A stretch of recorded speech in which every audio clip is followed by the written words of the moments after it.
Welcome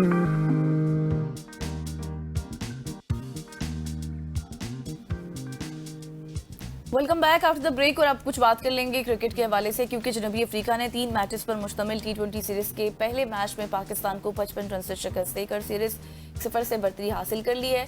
और जनूबी Africa के 195 रन के हदफ के जवाब में पाकिस्तान की पूरी टीम 19वें ओवर में 139 रन पर ही आउट हो गई। और रावलपिंडी में खेल गए मैच में पाकिस्तान ने टॉस जीतकर जनूबी अफ्रीका को पहले बैटिंग की दावत दी।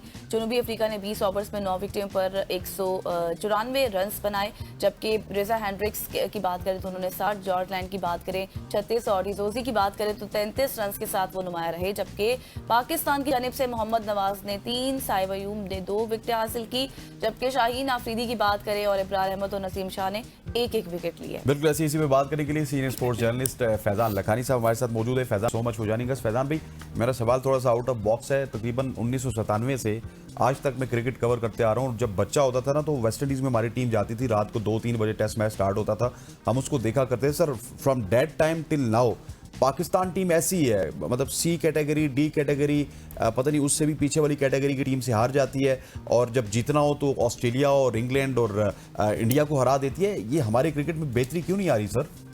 देखिए, तसलसल नहीं है ना। हम छोटी छोटी फतवाहत पे एक आध विक्ट्री से हम खुश हो जाते हैं और हम उसी को हाइप करने लग जाते हैं। अब आप ये देखें कि आप होम ग्राउंड पे खेल रहे हैं, होम ग्राउंड पे आप टॉस जीत रहे हैं और उसके बाद आप मैच हार रहे हैं, यानी आप ना होम ग्राउंड का एडवांटेज। जैसे जब आमतौर पर टीमें होम ग्राउंड पर टॉस जीतती हैं तो फिर उसके हाथ में पूरी स्ट्रेटजी होती है, उसके हाथ में पूरा गेम प्लान होता है। लेकिन पाकिस्तान यहाँ किसी भी चीज का फायदा ना उठा सका। शुरू में आपने काफी रन लीक कर दिया और फिर जब रन बनाने की बारी आई तो आप उसको बना ना सके। हालांकि ये कंडीशंस ऐसी ना थी जो पाकिस्तानी खिलाड़ियों के लिए एलियंस हो।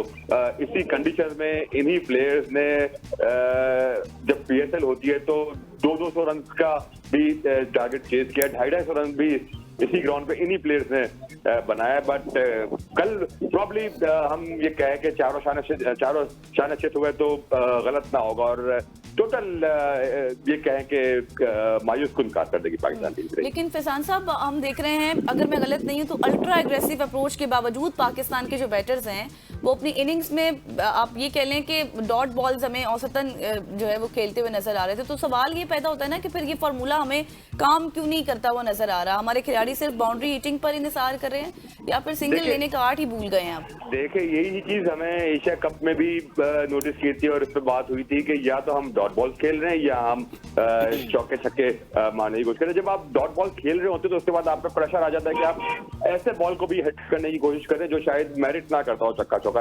इसीलिए हम हमेशा कहते हैं और क्रिकेट एक्सपर्ट क्रिकेट वाले हमेशा ये बात करते हैं कि सिंगल डबल स्ट्राइक रोटेट करना, चाहे जो भी फॉर्मेट हो, उसमें स्ट्राइक रोटेट करना बहुत जरूरी है। और पाकिस्तान टीम का ये एक बड़ा प्रॉब्लम रहा है कि वो स्ट्राइक रोटेट करने में कतराते हैं। मतलब ये एक ऐसी चीज है जो आपको, अगर आप एक 20 ओवर के मैच में 120 गेंदें होती है और आप 40-50 गेंदें ऐसी है जो डॉट बॉलने की बजाय स्ट्राइक रोटेट कर ले तो आपके स्कोर पे, आपके टोटल पर काफी फर्क पड़ सकता है। बट पाकिस्तान उस चीज में बड़ा लैक कर जाता है।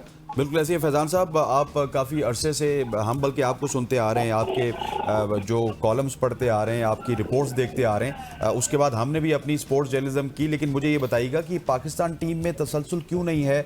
आप और मैं जानते हैं, आप और मैं बात करते हैं, क्यों हमारे चेयरमैन बात नहीं करते, क्यों हमारी मैनेजमेंट बात नहीं करती, क्यों हमारे हेड कोच इस हवाले से नहीं सोचते? क्योंकि अगर इस हालिया सीरीज की भी बात की जाए तो इसमें भी एशिया कप से लेके अभी तक कोई 5 से 7 चेंजेस तो आपको मेजर टीम में नजर आ रही हैं। तो ये चेंजेस एकदम से आपकी टीम कॉम्बिनेशन को तो तब्दील कर देती है ना?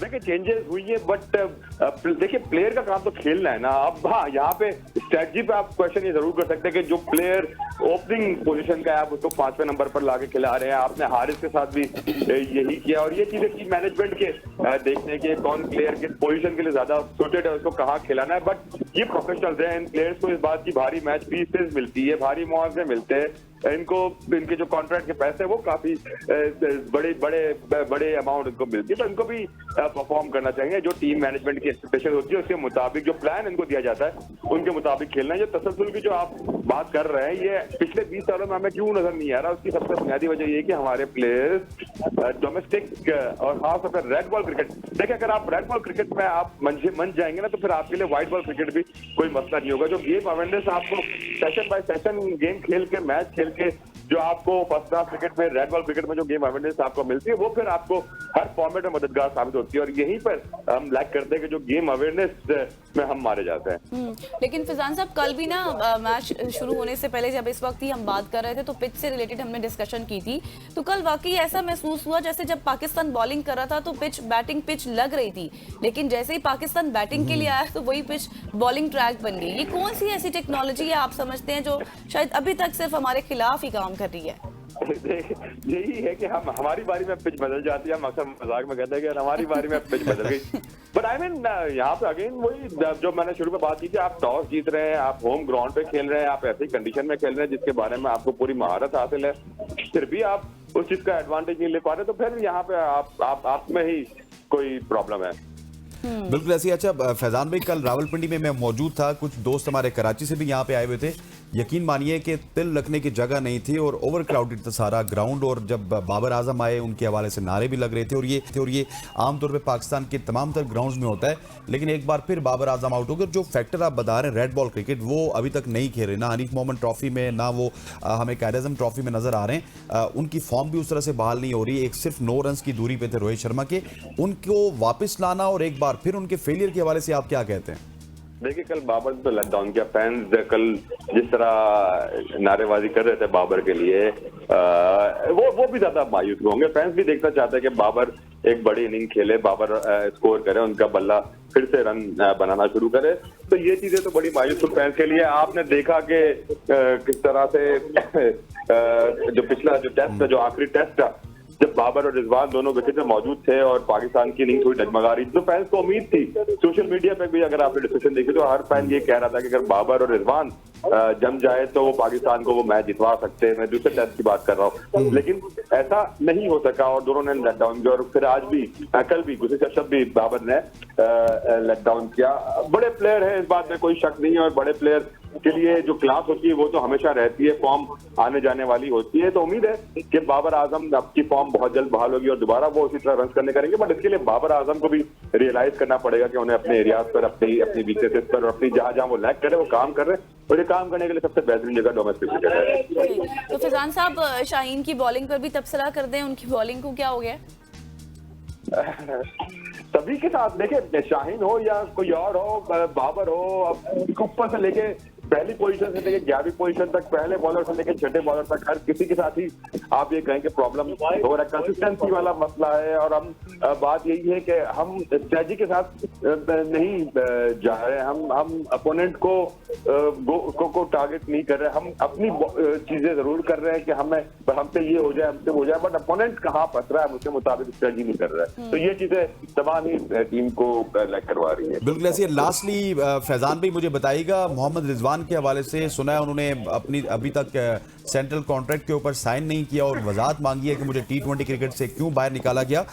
उनके मामलात आपको हल होते हुए नजर आ रहे हैं? क्या उनको वजाहत मिलेगी कि आप डॉट बॉल खेलते थे, आप T20 में कारकर्दगी अच्छी नहीं थी? अपने डिसीजन के बारे में अपने एम्प्लॉइज को इस तरह बताता नहीं है कि भाई हमने आपके साथ यूज किया। हालांकि कॉर्पोरेट में और अगर पीसीबी कॉर्पोरेट कल्चर का फॉलोअर है तो ये होना चाहिए, उनको इस बात में रहना चाहिए, उनको बताना चाहिए कि क्यों बुनियादी तौर पर जब मोहम्मद रिजवान के पास हो जाते हैं, वो उनके सेंट्रल कॉन्ट्रैक्ट के हवाले से हमें जो इत्तलात मिली वो है कि क्यों एक कैटेगरी से बी कैटेगरी में किया गया। और उनके और कुछ सवालात भी है कि किस बुनियाद पे प्लेयर्स को कैटेगराइज किया गया है। तो ठीक है, उनके सवालात अपनी जगह वैलिड है। किसी को भी कॉन्ट्रैक्ट पर अगर कोई एतराज है तो बात करनी चाहिए, बट आई होप कि मामला कहीं ना कहीं जाके सॉर्ट आउट हो जाएगा। ठीक हो गया। लखानी साहब हमारे साथ मौजूद थे। Sir, thank you so much हो जाएगा।